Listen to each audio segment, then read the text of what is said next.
हैं, सारे लोग कोई ना कोई काम करते ही हैं, पर आप सभी धन्य हैं जो काम काज को पीछे छोड़ के भगवान के लिए आगे आए हो। आना चाहिए। जब भी कार्य, जब भी ऐसा कोई काम हो, धर्म का आयोजन हो, धार्मिक आयोजन हो, धक्का जरूर लगाओ, सपोर्ट जरूर करो, साथ में जरूर जाओ। नहीं हो तो तन से ही सेवा करो, पर बिल्कुल जाओ। इससे क्या होगा? धर्म की हानि नहीं होगी।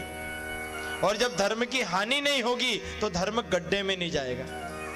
लोग कहते हैं धर्म गड्ढे में जा रहा है, गड्ढे में जा रहा है, तो लेके कौन जा रहा है? हम ही तो ले जा रहे हैं। अच्छे आयोजन के लिए हम ऐसे ऐसे कर देते। और अभी इशारा कर दो, 10 कुंटल की भांग घोट के पी जाएंगे। और अभी कहीं कह दो कि भैया कथा करवाना है, आयोजन करवाना है, उसमें लोग आगे नहीं आते।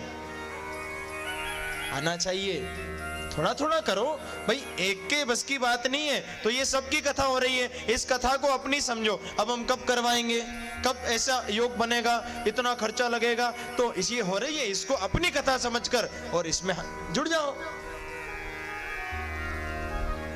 सब लोग अपनी अपनी कथा समझो, ये हमारे घर की कथा है, जो जिससे जैसी सेवा बन रही वैसी करो। अब कब ऐसा योग बनेगा, कब भगवान की कृपा होगी, कब कथा होगी, कब हम जजमान बनेंगे, तो हम इसी कथा के जजमान हैं। ऐसी भगवान की कृपा का अनुभव करो। एक व्यक्ति वो होता है जो सुख में भी दुख में भी भगवान की कृपा देखता है, और एक वो होता है जो सुख मिले तो भी भगवान को गाली देता है। सबको समझाया भी नहीं जा सकता।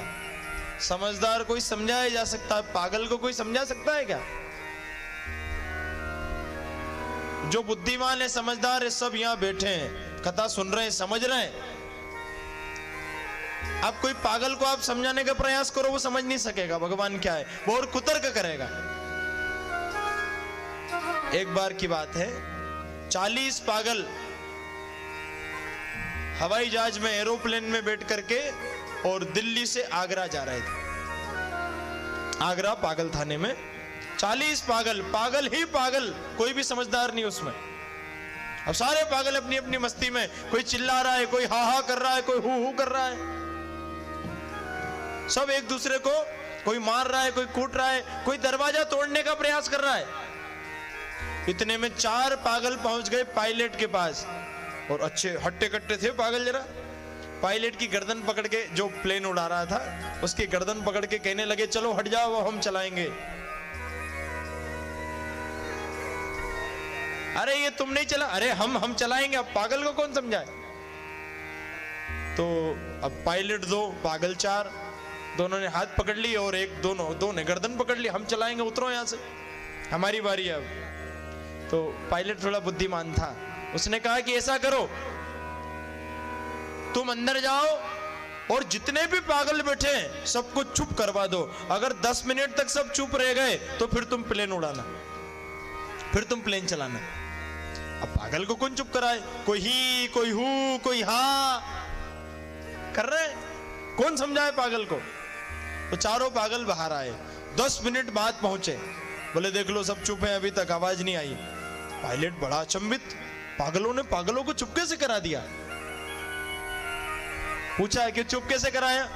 बोले चुप क्या कराना, हमने ये प्लेन का दरवाजा खोल दिया और कह दिया हवाई अड्डा आ गया और उतरो।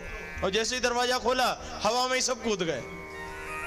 कोई उड़ रहा है, कोई लटक रहा है, कोई झूल रहा है, सारे पागल एरोप्लेन से नीचे। अब पागल को कौन समझाए? तो वो तो वास्तविक में पागल थे। हम भी शायद थोड़े थोड़े पागल हैं। कोई पागल है धन दौलत का, कोई पागल बेटे नारी का, कोई पागल है धन दौलत का, कोई पागल बेटे नारी का। और भैया सच्चा पागल तो वही है जो पागल बांके बिहारी का। जो भगवान की भक्ति में पागल है, वास्तविक में वही पागल है। एक वृंदावन में एक भजन गायक थे, भजन सम्राट श्री रसिका पागल, आपने नाम सुना होगा। अब तो उनका बैकुंठ वास हो गया। पागल बाबा के नाम से जाने जाते थे वो, और इतने मीठे भजन गाते थे कि आप अभी भी आप सुनो इतने सुरीले लगते हैं।